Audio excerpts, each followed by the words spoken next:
This week's episode is brought to you by Parrot Dog's limited release 33 Hazy IPA.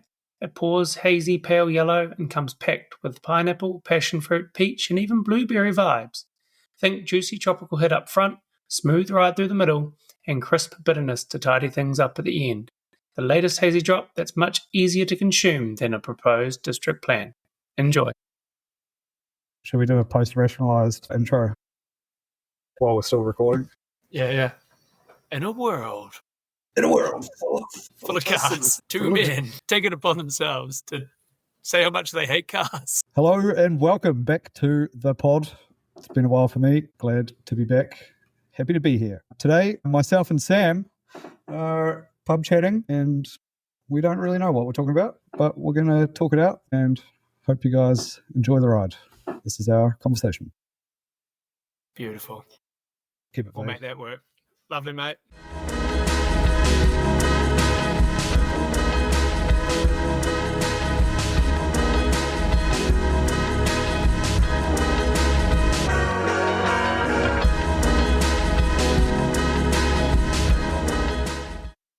It's interesting living in a townhouse, in a developer type townhouse thing where we're renting at the moment.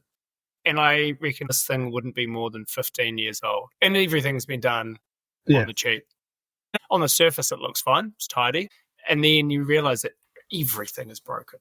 Every door is broken. Every window latch is broken. None of the locks, snib locks on like the internal doors work. Like all of these little things. And you can just like that day one quality is fine. But, like a decade in, like the place is falling apart. Kitchen cabinets, doors falling off. It probably doesn't help that our baby Hugo kind of sits in the kitchen and just opens and closes drawers all the time. Product testing. Yeah, totally. I actually feel like everyone's got to do this at some point. Like if you ever think about building a house, go and live in like a spec home that's 10 years old and see how shit it is. And then make the decision whether you want to Use MDF. do that real heavy VE. Yeah, it's pretty epic when you go back to projects that still look mint. It's like, Yeah. like it's possible. It can be done. Oh, dude, totally. Like, I can think about our place down south. Like, it's not lived in permanently, but because we Airbnb it a lot of the time, we've got a lot of people coming through it regularly that have no care, ultimately. Yeah, some parties. It's a bit small for parties, but even so, like, you don't really know what people get up to. But it's, like, just as good as it was day one. And this is, like, 2 years on. I guess I know that's not that long, but still it's sort of quite nice to know that when you do something of quality, it stays quality. Yeah, sometimes it's worth up-specking those drawer hangers, Yeah. up-specking those drawer runners, those hinges. It's just the little things there. Yeah. Kitchens can age pretty quick once things start getting out of square. I guess because your tolerance is so tight that it becomes and everything's used all the time and quite, not aggressively, but it's used pretty a lot. And how often have you had a handful of stuff and you've like kicked a drawer closed or, that sort of thing? Kick something shut with your knee. Yeah, exactly, man. Yeah. I reckon that's why a full stainless steel kitchen was the dream. Commercial kitchen. My ultimate kitchen one day is just to have a commercial kitchen, basically, but at home. Yeah, big folded, something real heavy duty. Yeah, and have it designed in a way that you can just get a hose and just gun it out to clean it. Clean room, big washroom. Something so disgusting yet satisfying about like the wash down of a commercial kitchen. I don't know if you've ever worked in kitchens, but it's disgusting. But at the same time, it's very, very satisfying. I did dishes at Medellín once. Oh, yeah, nice. For my flatmate who was a chef there. Shit, man, Medellín. That's pretty fun. Oh, man. Medellín was so good. I wish Wellington still had places like that. Yeah, that was a real nice spot. The kitchen was funny. It was like such leftover space, back alley. We did the odory in the old toilets, the old Medellín toilets. Is that all that backs onto?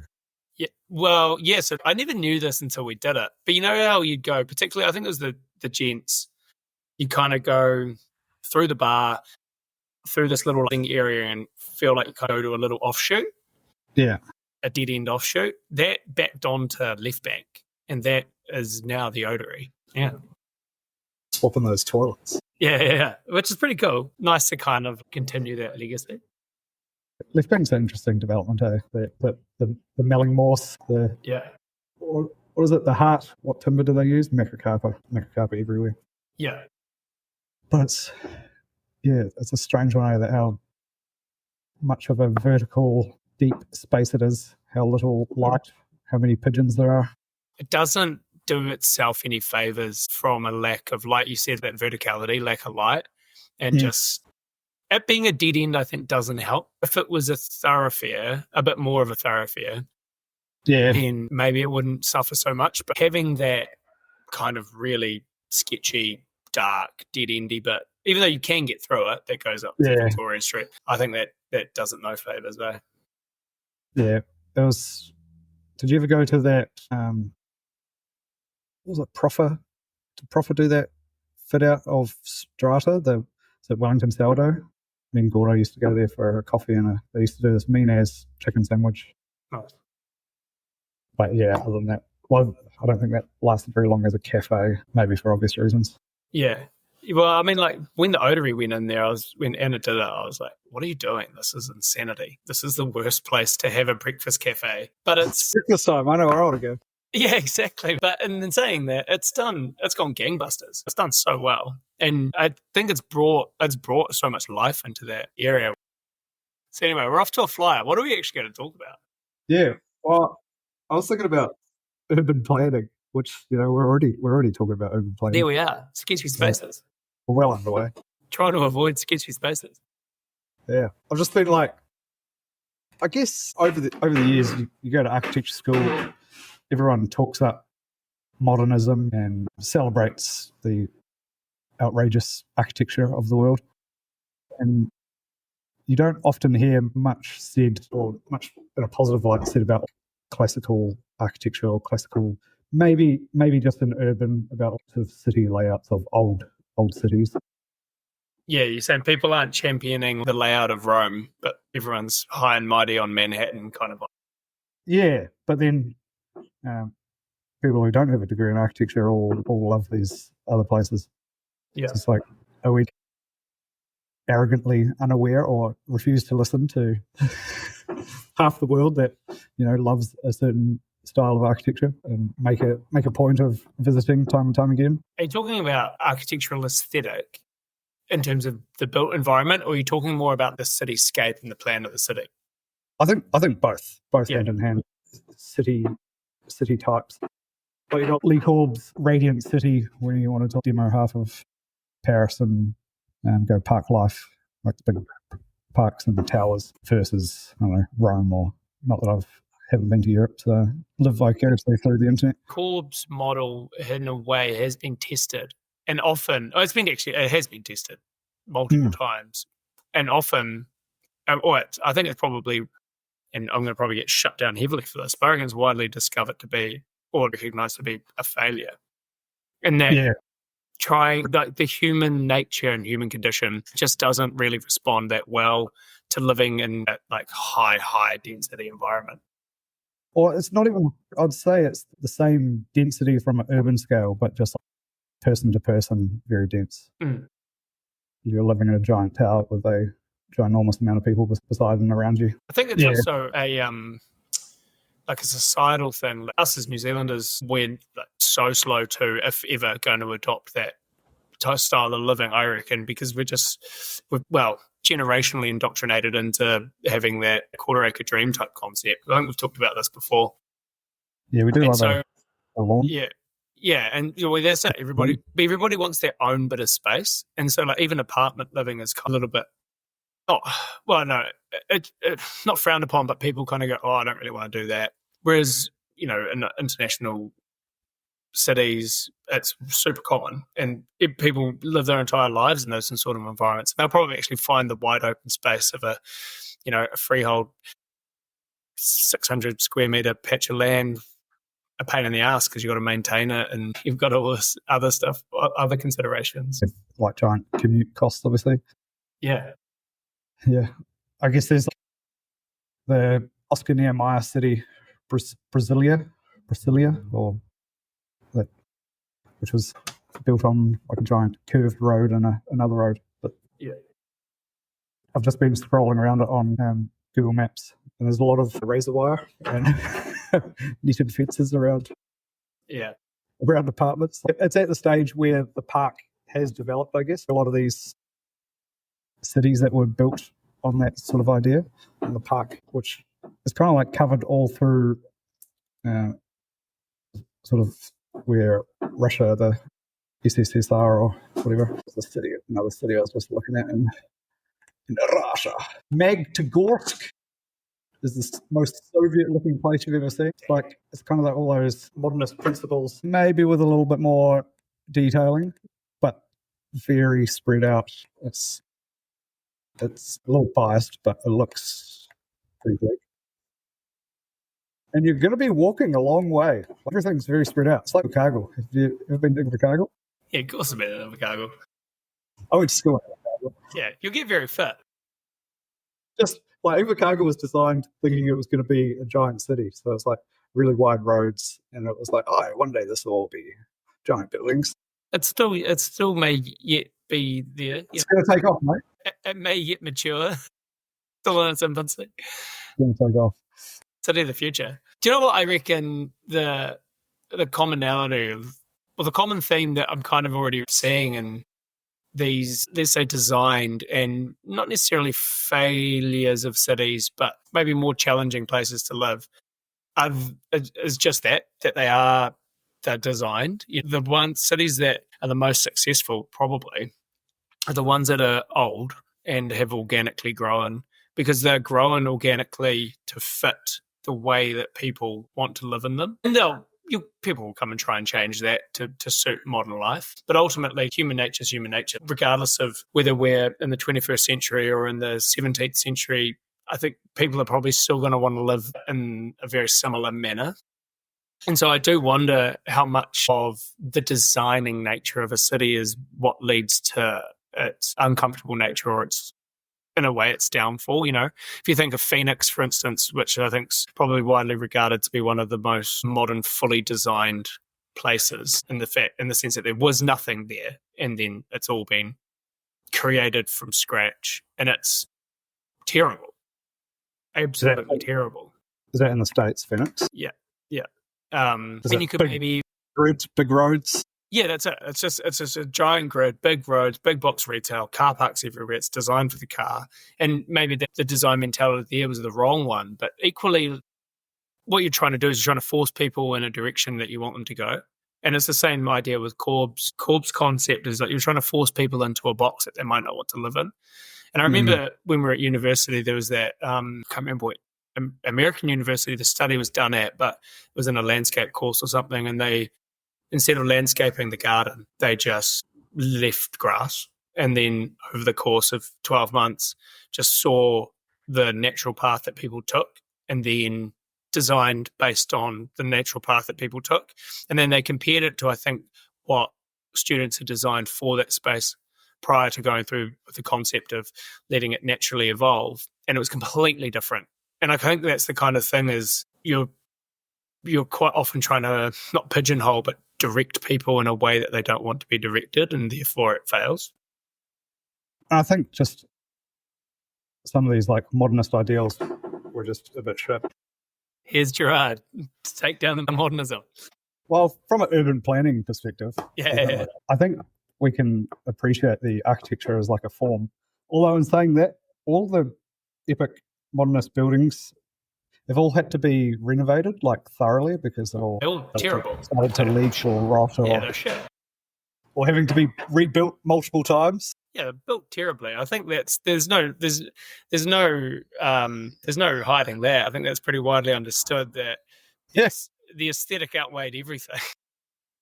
Yeah, I think like from the city perspective anyway, like extreme lengths to design around a car, and like the super block sort of idea of blocking function. Planning your city was house here, shops here, park there. Whereas I think a lot of the old cities, because of so much layering, these things that everyone knows, I don't need to tell you how to suck eggs.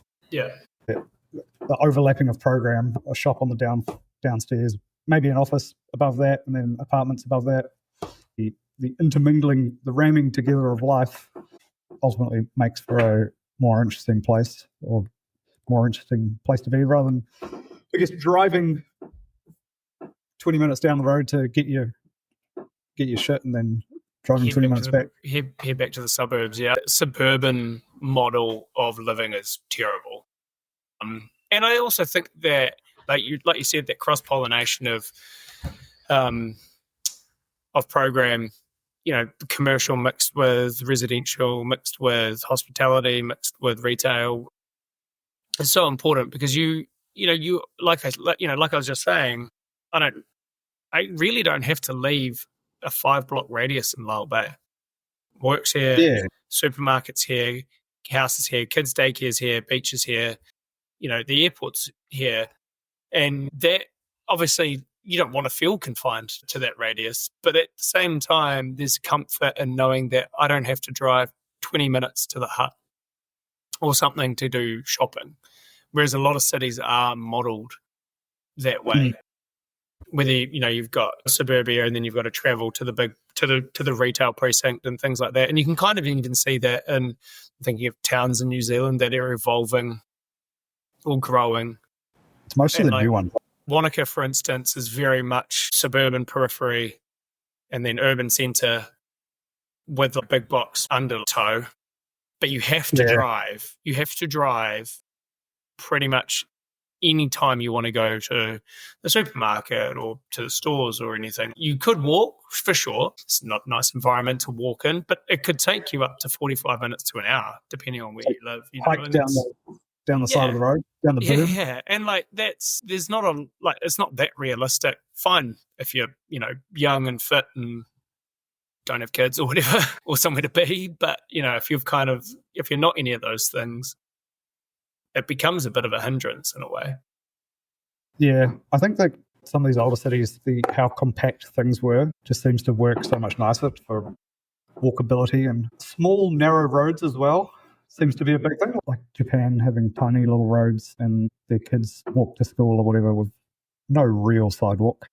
Well, I think the beautiful thing with that is all these older cities are designed for either very early vehicles or not for vehicles at all, right? Designed for horse and cart or what have you.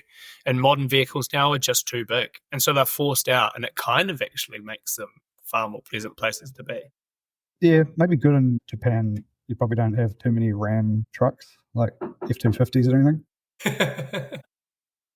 It's interesting. I think their plywood is it based on a different module, 900 by 1800?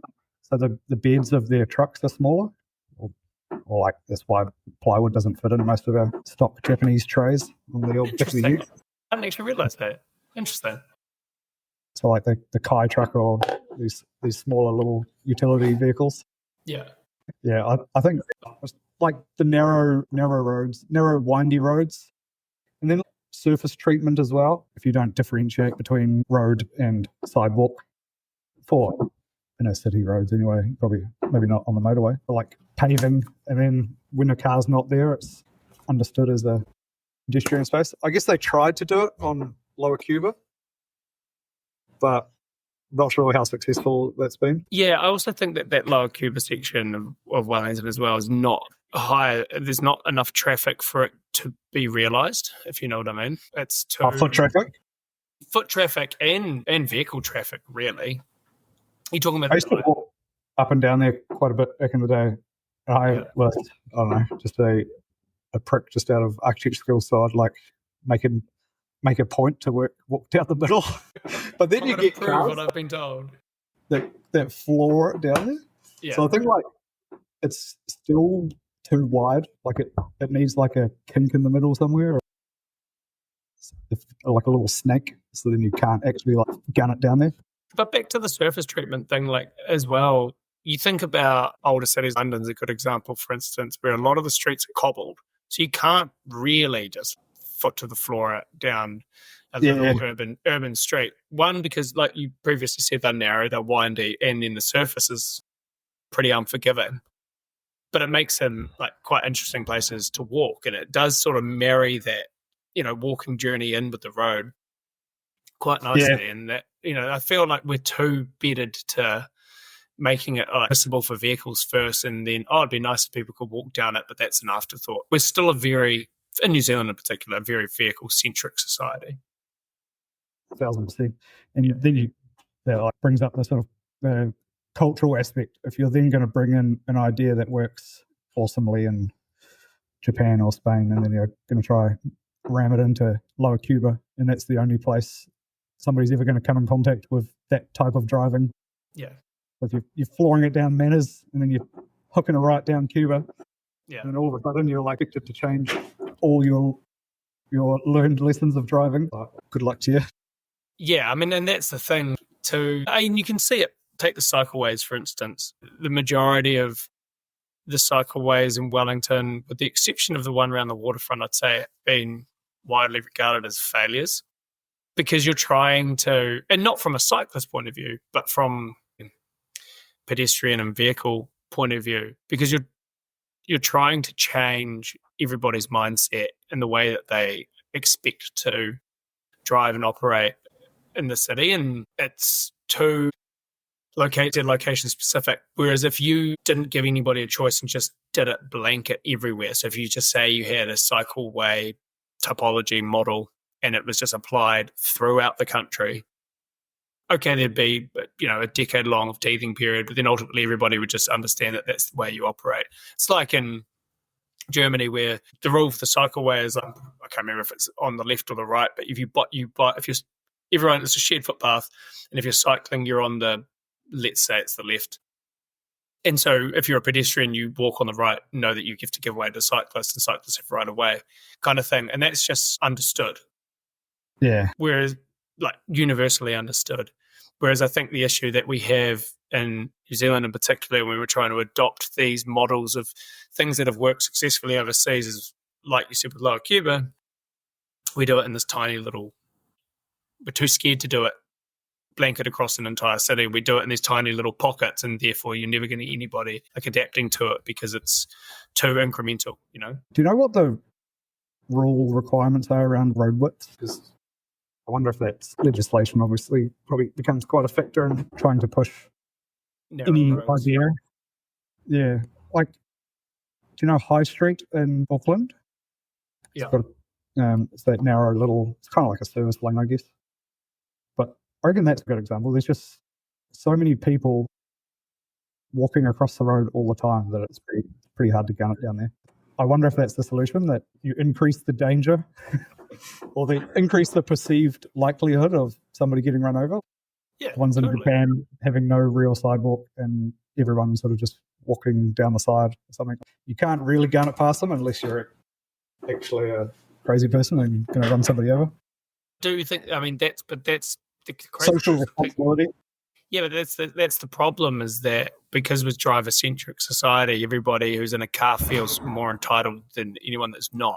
I always find it funny when you're walking in the pouring rain and somebody's in a vehicle who is not soaking wet and they don't give way to you to like let you cross or something. Just stop. I'm walking here. Well, it's more just like be a kind person and like 2 seconds out of your day, I don't have to get soaking wet, but I'm in a car, so I can go. No, you're slowing down. Kind of vibe.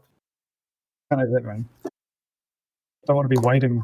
I want to wait extra 2 seconds at the lights. Yeah. Nerding out into this a little bit more, there's so many examples of cities that I was reminded of. Poundbury. Have you heard of that one? No. What's that? Prince Charles tried to design a city. I have heard of this, but I didn't know what it was called. So it's a new, I think it was 100% new, so it was designed. And they're all side-only people who work in classical buildings. And all the, planning's quite classical, sort of central sort of square sort of thing. Yep. Although their central square is kind of more of a car park. That's probably one of the critiques. It's like Palmerston North. Yeah, but with all, I guess, homemade classical architecture. But it's the raging success, which is the crazy part. Often we're the first people to sort of rip out somebody making old buildings or new buildings look old.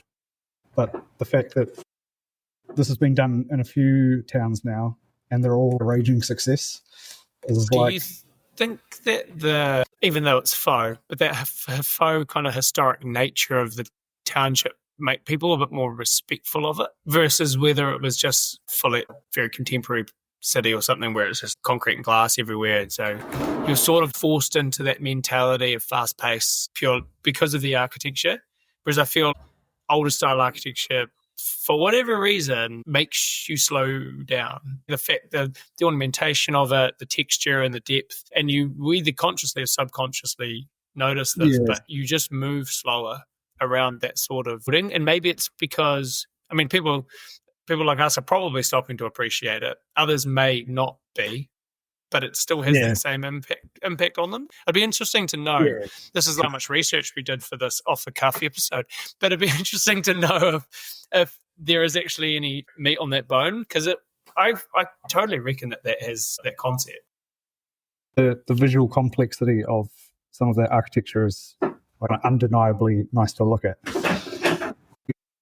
I'm just reminded again and again of how, maybe it was just our teachers at uni, how anti sort of classical architecture you're kind of educated to be.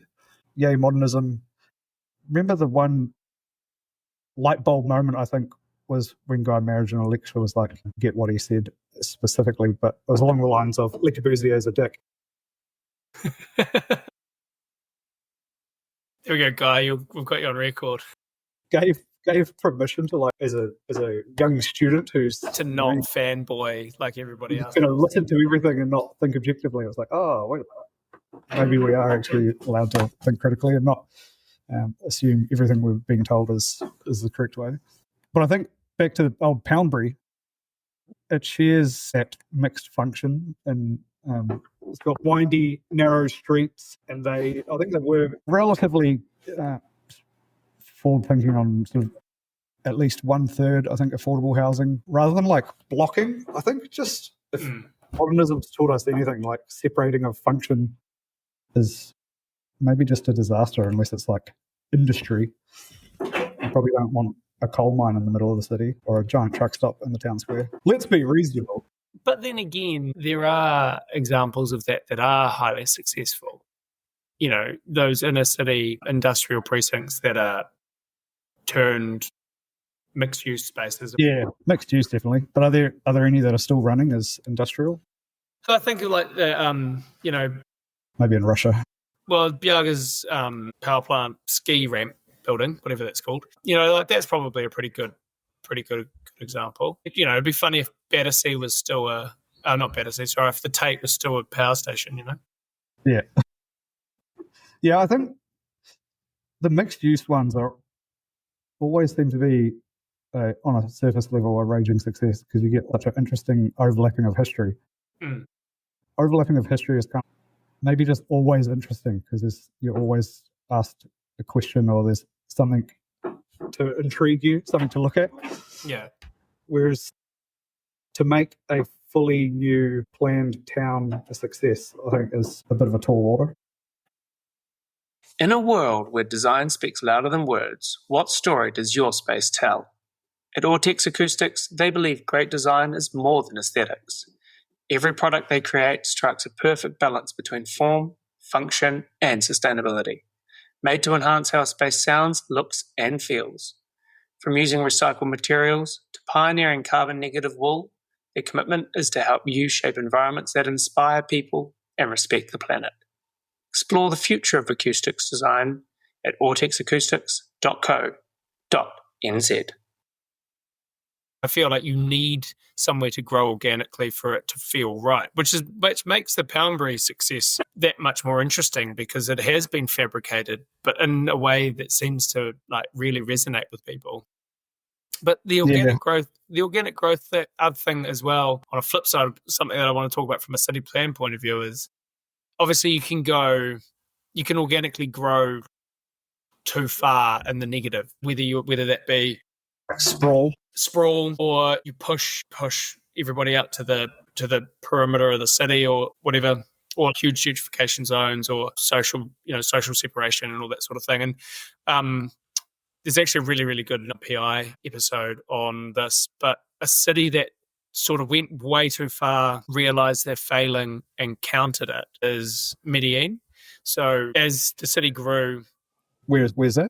In Colombia. So like as the city grew, they pushed all the like lower socioeconomic people into the favelas on the outskirts of the city, but they were all the workers. The majority of the people that were living in the favelas were the workers that needed to come into the city to get the center of the city, to get the city to operate.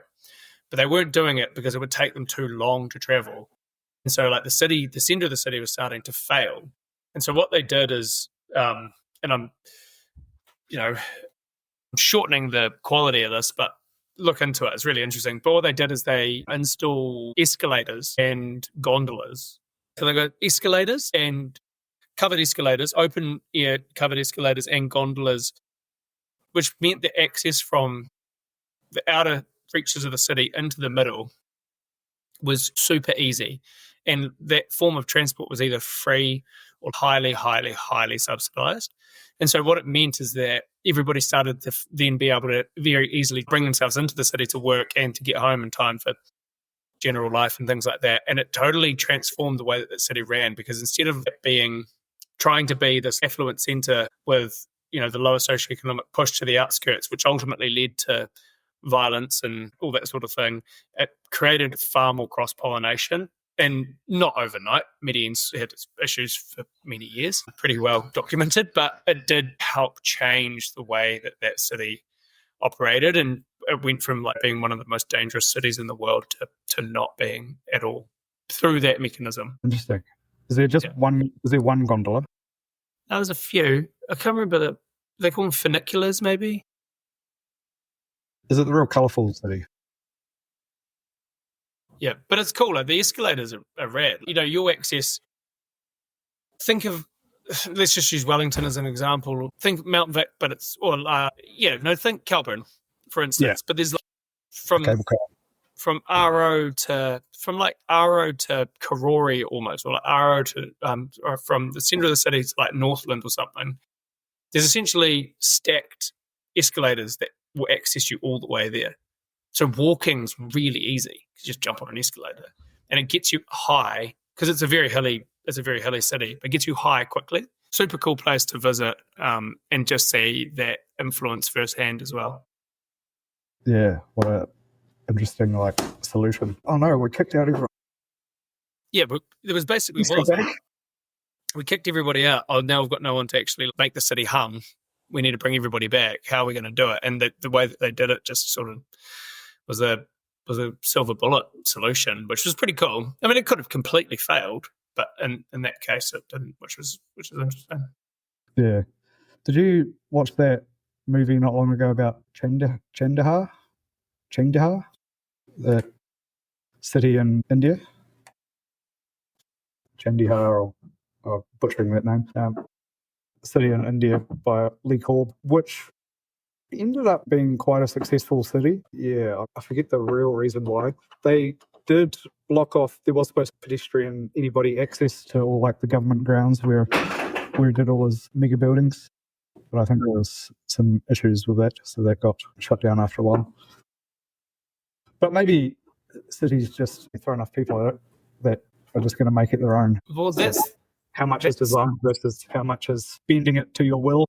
That's exactly what I've been saying. Where I think the design aspect of it ultimately isn't that successful, and can kind of take. You don't often get the opportunity to redesign a city, right, or to design a city from scratch. And the tragedy that befell Christchurch did offer the opportunity to redesign Christchurch in a way, and I think they've made some good They've definitely made some good moves, but they've also fallen back into old patterns as well. They're the opportunity to try something and to make it like really, really interesting. What would you have done? I probably would. Put you on the spot? I had to put me on the spot. I still think it was so heavily focused, like suburban focused, and like there was all the little like pilot suburban centres, and so that meant that there wasn't that much interaction with the centre of the city. I think that has changed to a degree, but those pilot the sort of suburban centres are still there. I don't know how you change that completely, but I think they had the opportunity to make it more inwardly focused. And maybe maybe they could have done that with like better public transport corridors or easier access light rail or something like that, that brought kind of going off the Medellín model that brought more people into the centre of the city. Because if you live out in Rickerton or something, you're probably not going to ever go and bother going into the centre of Christchurch. Yeah. Transport's the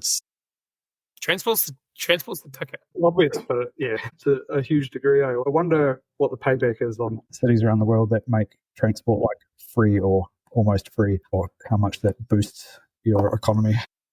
Just to go back to the Medellín model, massive, right? Because if you're having to travel for work and it's expensive, even busing in Wellington, you're going to probably be spending $10 a day both ways. And that's not really, depending on what your employment status is, it's not really that tenable, but if that is $1 or something, then you're going to get way more people using public transport and ultimately actually realize the benefit of the public transport solution. And they did that after COVID. It was after COVID.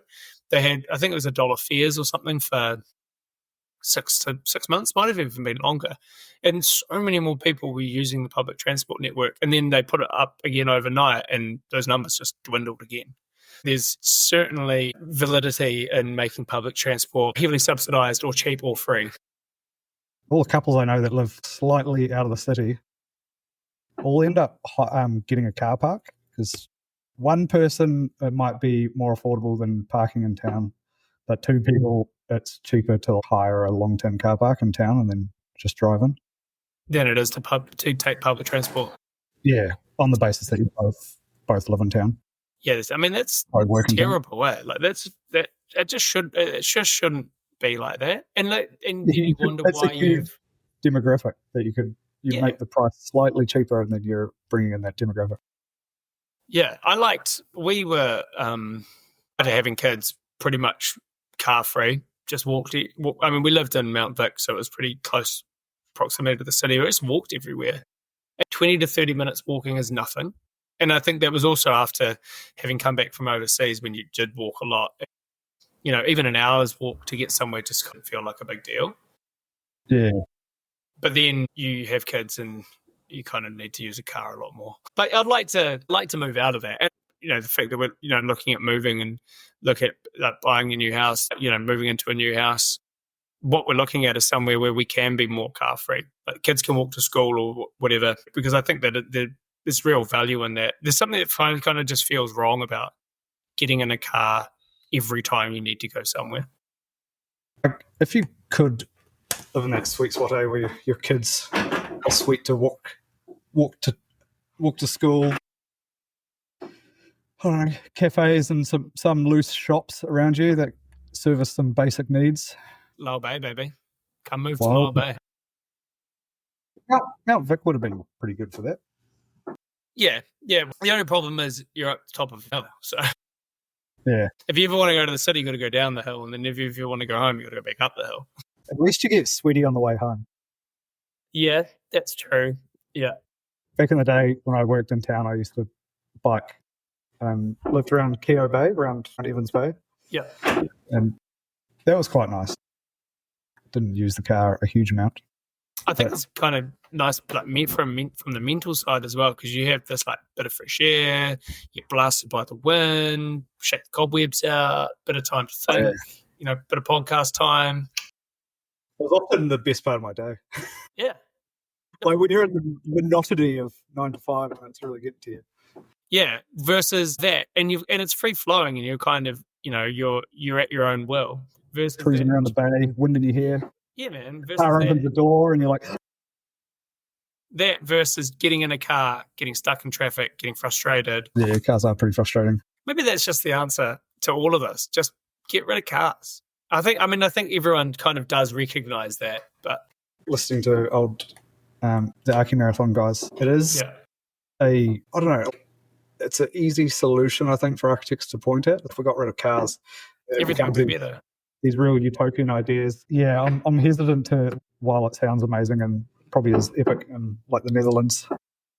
There's a bit of reality. Yeah, I quite like my car.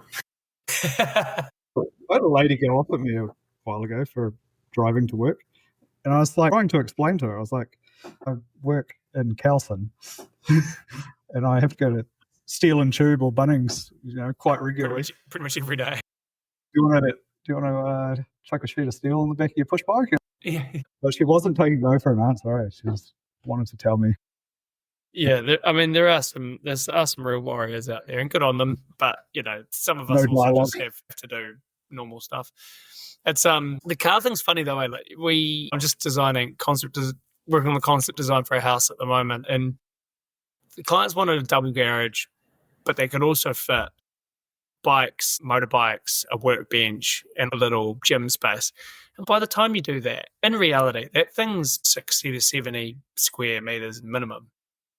And a third of your house, if not more, is just garage. And so I just said, you can have a single garage, and a big single garage, but you're having a single garage. And I actually presented it to them yesterday, and I thought there'd be like big pushback because it was very like prominent in their brief. Must have double garage, blah blah blah blah blah. And I said, look, you guys don't really have the space. I park a car outside, and they were like, cool, I get it. So I think it's certainly a nice to have, but I think it's also very easy to sway people in the other direction. If you kind of give them no option, then it does help alleviate a little bit. We'll do that sometimes. Yeah, when you're like, if you want this big garage, it's going to be like a couple of $100,000 more. Reckon your budget can stretch that far? And they're like, nah. Yeah, may as well just buy the car can go outside. Buy another mean car. Yeah. What do you reckon's first? The car goes outside, and then do you put if the budget's looking tight, is the next thing you put a kid outside? Like, get rid of one of the bedrooms. Hey, you can sleep in a tent in the backyard. Sometimes it feels like I could make that decision. Well, this risk of spiraling into whole different conversations, but I think room sizes sometimes they're like take the piss. Like as a kid, you don't need a giant room. We had one house when we moved farms, and I had the office as my bedroom. Yeah. I kind of quite enjoyed that space. It was quite really small. One whole wall was like bookshelf. I loved my fond memories. I loved my bedroom growing up. I lived in the attic, and I could stand up in one location when you came. It had a ladder, so I climbed a ladder, and I could stand at the pitch of the gable, and then my room was in the pitch. Built-in bed tucked into a corner, and it just had and it was a weird U-shaped room, but just had all these little nooks and crannies. You'd never, and going back to the planning versus the organic kind of thing, it's a really hard space to actually design that. And the reason that it was there is because our house got too small, and Dad had to try and find space, and he was just like, just bung one of the kids up on the roof, and just found all the available space he could in the roof and turned it into a room. And it was epic. I loved that bedroom so much. But that grew organically, Yeah, those leftover spaces can be pretty epic. Yeah. I used to love sleeping under the stairs in one of our houses. Harry Potter. It was very house elf kind of esque. Yeah. But I just liked weird small spaces there. I think that's maybe just reflective of me and the things I end up designing. Yeah. Interesting spaces that, I don't know, you could get real architectural wanky and say it was probably more the scale of a small child. So it was, more meaningful. Maybe. I did quite enjoy yesterday in the meeting with these clients when they said, we don't want a big bedroom, we just want space for a bed. That's it, just a bed. And I was like, well, that's quite refreshing. Whereas most people are like in a main bedroom, people are always like, it needs to be big, and I need space for this, that, and the next thing. And ultimately, what are you doing there? Sleeping whatever else. But it's not like you're in there all day, Well, No. maybe. Designing and plan sometimes just makes people think in terms of squares and boxes, like those in section, different shape spaces. Do you know there's a project by MDRDV, who probably have some nice urban design thoughts? Yeah. They did I think it was a pavilion sort of building. It was more of a sculpture than a usable functioning building, but it was a big square in elevation, and then it was Tetris shapes overlapping each other, and they're all painted different colours, and one had a bed. It was essentially a house in section. It was a nice, some nice thought ideas that I Program stacked rather than like linear. Yeah, it'd be a shit space to live. Like you wouldn't live in it, but I think it raises some interesting ideas of overlapping spaces vertically in weird ways. If we go back to urban briefly, I found a whole bunch of examples of essentially towns that were built in modernist style that had then been reclassified, you could say. There's one in Paris, Le Plessis-Robinson, which is a modernist urbanist town, which is in this real gnarly mayor with an extreme vision. Like rebuilt the whole town centre, town square, and then I guess everything else sort of followed suit. Potsdam in Germany, like it was East Berlin, so it got the Russians made it very modernist, very square, and that eventually post wall fall got turned back into I think it's almost finished being reclassified. Reimagined. So it's pretty interesting.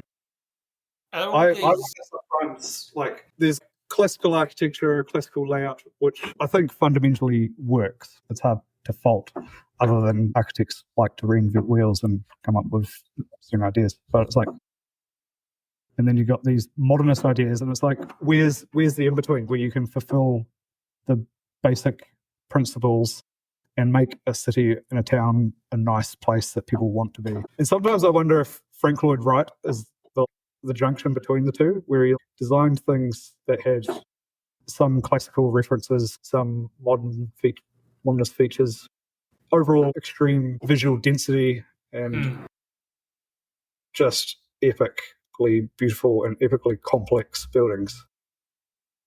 I don't know. Do all roads lead to Frank? Not as city, obviously. Probably. I mean, he's the godfather, right? I have a little finger puppet of him on my fridge. Talk to you while you're at work.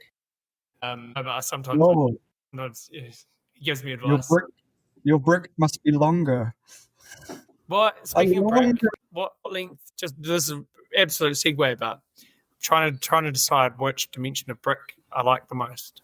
Do you like thinner and longer, traditional? We're running a very traditional brick on me and Ben's project at the moment. Very classic brick shape. How are you finding that? I think it's nice. We're adding in, trying to bring in some of that visual complexity we keep preaching about. Well, I keep preaching about. Is it red brick? No, cream, sand brick. I was actually surprised at how affordable brick is. Cheaper than timber cladding. If you're going to do a stained vertical shiplap, it's way cheaper than that and install, right? Yeah. How much more expensive than corrugate? So the number I got, I was chatting to a QS. I was just like, can you just give me some ballpark figures just out of interest? And he was like, about $240 a square install for steel, $350 to $450 a square install for brick, and that spectrum is based on whether you go for a standard brick or something a little bit more funky. And then $550 a square meter for a Bodo. I was just like, give me a Bodo as a comparison, which is interesting. So there you go, a little oyster for you. I like that. Yeah. Sometimes we put too much corrugate on buildings. I'm the first guy to put corrugate on buildings. Yeah, it's not. It is nice though, and it has many benefits. Yeah, I think we're all taught to be seduced by cheap materials. I'd argue that corrugate is the one true post-colonial, anyway, Kiwi vernacular. Yeah. Well, I think that's the conclusion of the conversation, isn't it? The classic style, I think, works really well in Europe. But if you're trying to make an authentic It's not going to happen. space for New Zealand, like what is our like interesting but still beautiful vernacular New Zealand? Is it Arrowtown? I was about to say Arrowtown. Little like corrugate bit off Corrugate to the A-frame. left. Well, that little galv development. Yeah, As you come down the road, it's off to the left. yeah. That one's cool. I like that place. Could you imagine like bringing some of that? Could you use corrugate in like multi-story buildings in like a real interesting way? In the middle of the city. Yeah, like a New Zealand, I think any a New Zealand tower. any planning department will have a field day with you, to be honest. But I like the idea.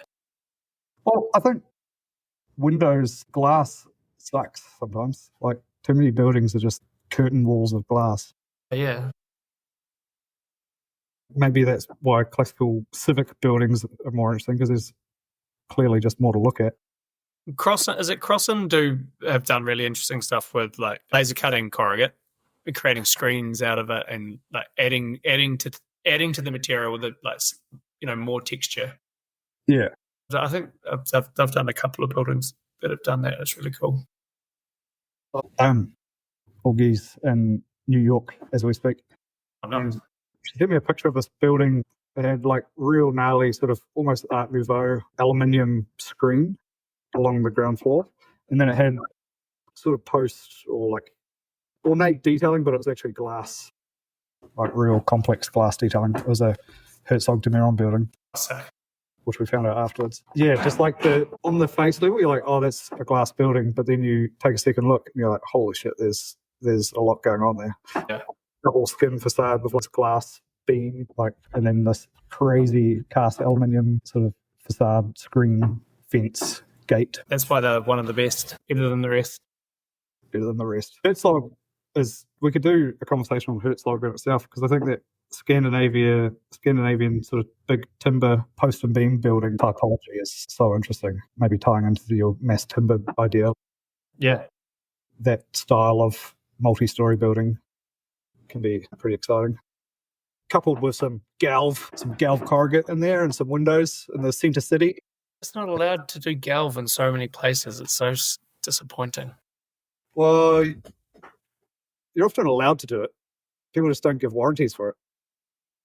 Well, it's that. You can't put it by the sea, and I'd say the majority of land covenants I've read won't let you use it. Queenstown has a shitload of that, don't they? Yeah. Land of covenants. The land of covenants. The LRV index is. You get a degree in how to navigate covenants. It's actually not that. Everyone bangs on about how bad it is. It's not that bad. The little design review boards. Well, we designed a building in Hanley's Farm that's hopefully going on site in November, and the clients were like, "Oh, screw here's the design guide, but ultimately just do what you want."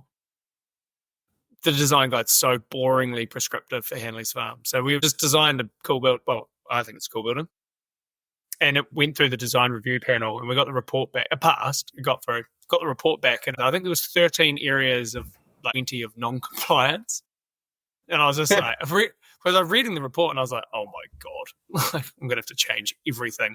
And then at the bottom, it just had a statement that was just like, architectural merit outweighs all non-compliance. And that was it. And I was like, so it isn't that hard. People just think that it is. Well, therefore don't actually try and push the barrier. Like, just do it. Yeah, well, that's one of my giant pet peeves, when people don't even attempt to push the barrier.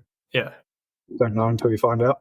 Exactly. But, definitely heard of people having a hellish time with design review boards. Yeah, I mean, like, maybe we got lucky, but yeah. No, mate, you're just an excellent architect. Thank you, Gerard. I saw you win another award yesterday. Yeah, German one. That's fun. Give me a list of where all these awards are. Got to start applying for them. I think the thing is, like, you get one international nod, and then they just all kind of keep coming. Just sort of. I get a lot of. Do you just reply to the emails? Do they? There's a lot of phishing ones, a lot of ones that. Some are so expensive, man. Yeah, this one was expensive, but I had one ring me, and It was like 460 euro, I think, to submit. Yeah. But they were keen. They were like, I don't know, maybe just a good sales department that they actually ring architects all around the world. Yeah. Yeah. So bizarre. Was it the we got rung the other day, but I think it was the DNA Awards or something in Paris. They were ringing around. Makes you wonder if they're legit, and then you kind of like search and you're like, oh, that's pretty legit, but also it's a lot of money. Yeah, huge amount of money. Yeah, that's why design's great because it's like £100. That's it. Yeah. Yeah, I'm allergic to paying for things. Cool. Yeah, man. That's a good chat. It was bloody good chat.